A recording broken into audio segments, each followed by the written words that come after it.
Scorpio. This is Scorpio Sun, Moon, Rising, and Venus collective reading for the month of March. For your personal reading, kindly send me a direct message. Kamusta mga Scorpio? Kamusta? Anong meron? Anong bago? Anong paulit-ulit? Guidance and good news para sa ating mga Scorpio. Guidance and good news para sa ating mga Scorpio. Guidance and good news para sa ating mga Scorpio. Guidance and good news para sa ating mga Scorpio. Reminder, ang nag-iisang account ng Mystic Siren ay kay Angeles 11. Any messages coming from a different account, hindi po ako yon. Mag-ingat sa scammers, Scorpio. You feel tied and emotionally entangled sa isang tao, situation sa buhay mo. Maraming lumabas na sikreto, realization na hindi mo nagustuhan. Parang this is like a back-breaking energy for you, mabigat, nakaka-drain, nakaka-stress. Marami kang bagay na gustong makuha, like meron kang hinihintay na blessing or kontrata sa trabaho, check kung ano man. But kung ano man yun, parang na-reveal sa'yo na parang may mga delays kung ano man tong hinihintay mong matanggap na financial blessings, okay? Naging atras abante, pero sabi mo dito ka lang, aayusin mo yan, kung promotion yan, trabaho pa rin. If this is like a kontrata, ka-partner, kung ano man, you're still like talking to the client para maklose mo pa rin yung deal. Meron namang mga dumarating, but yung malaking blessing na gusto mo, it feels like wala pa, nagkakaroon ng delays. Pero I feel may dumating na isang bagay na nagkaroon ka ng napakalaking blessing sa buhay mo, but I don't know, in the middle parang biglang bumaliktad. Biglang nagulat ka na unsyame. Manifesting, wheel of fortune, abundance, good luck. Binigyan ka ni God na magandang blessing, relationship man yan or kabuhayan, kapirahan, but it feels like naunsyame. Hopefully, this is not because of neglect, okay? May isang relasyon dito na parang maraming nangyaring like hindi maganda, injustice, unfair situation na nagdala ng broken heart, disappointment. This is a strong soul connection, but medyo because hindi kayo energetically aligned, hindi pareho ng readiness, medyo nagkakaroon ng disagreements, okay? The King of Wands, the masculine in this connection, jive naman kayo ni feminine, but the energy of the masculine medyo mapaglaro, okay?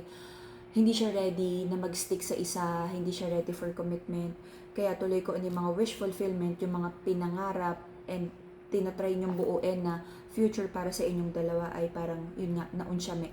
I feel no, Scorpio, pagdating sa love and money, medyo hindi maganda yung energy for now. Okay? Claim natin na temporary lang to. Same old cycle, sabi ng feminine sa connection na to, ilalaban niya ang kaperahan, kabuhayan, kahit like side hustle, double job, kung ano man ang kailangan niyang gawin, gagawin niya. Okay? Maraming chismis tungkol sa pera. Nakakalungkot, no, na parang siguro nagkaroon ng scam, lugi, kung ano man, nautangan, kung ano man, and a big loss of money. Okay? Whew! Pagdating sa feminine, parang may mga chismis na napaka-irresponsable naman ng lalaki na to na hindi kayang ibigay ko ano man yung sustento na kailangan, lalo na kung may anak. Okay? At nalulungkat ka na parang bakit ba nagkaganito? Bakit mo pinili ang relasyon or taon na to? Okay?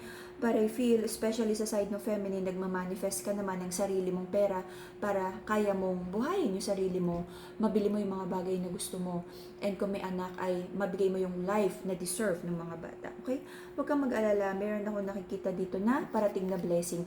But I don't know, parang may nakadikit sa yung manloloko or opportunista, so mag-ingat sa taong ginagamit ka for convenience. Okay? Palautang ko ano man.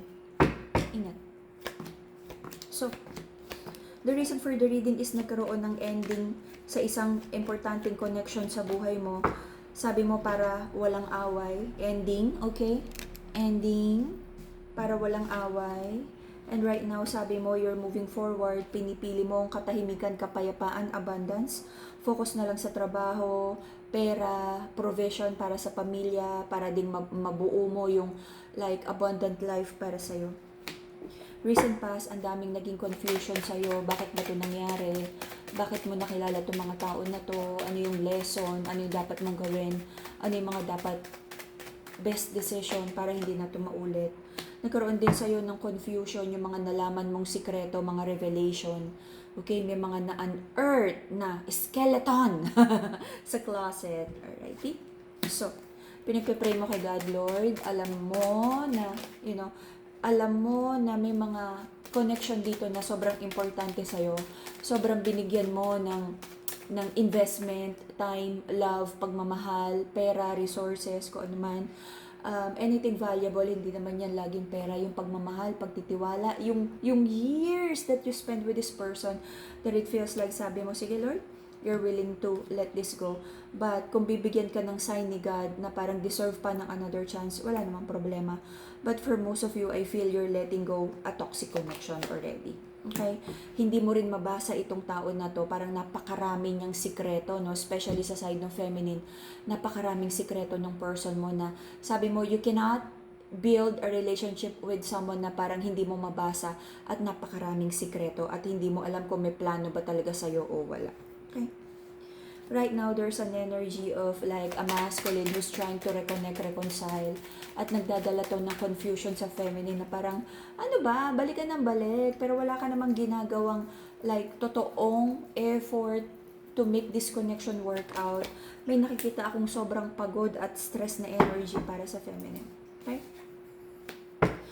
Para sa yung person, nalulungkot siya, parang hindi siya ready for a commitment, na parang, ito pala yun, kapag pala nagsasama na, may mga batas, bawal pala yan. Pag may anak pala, ganito pala kalaki yung responsibilidad. This masculine is not ready for commitment. And mag-ingat, no, kung wala pang bata. Ingat kasi baka magkaroon ng baby energy dito. And I don't think, and I don't feel that the masculine is ready for this kind of, responsibilities. Okay. You might be dealing with a Pisces, Virgo, Leo. Okay. Maraming hinahanap na wisdom ang iyong person. Ready ba talaga siya sa isang solid commitment? Mahirap yun eh. Nasa commitment na kayo, ngayon pa niya iisipin kung handa siya. Ano ba? Okay. So, meron ka mga doubts, especially sa side ng feminine, kung honest ba talaga ang masculine na to. Because I feel napakarami niyang record ng kasinungalingan, no? And I feel baka may ma-reveal na naman.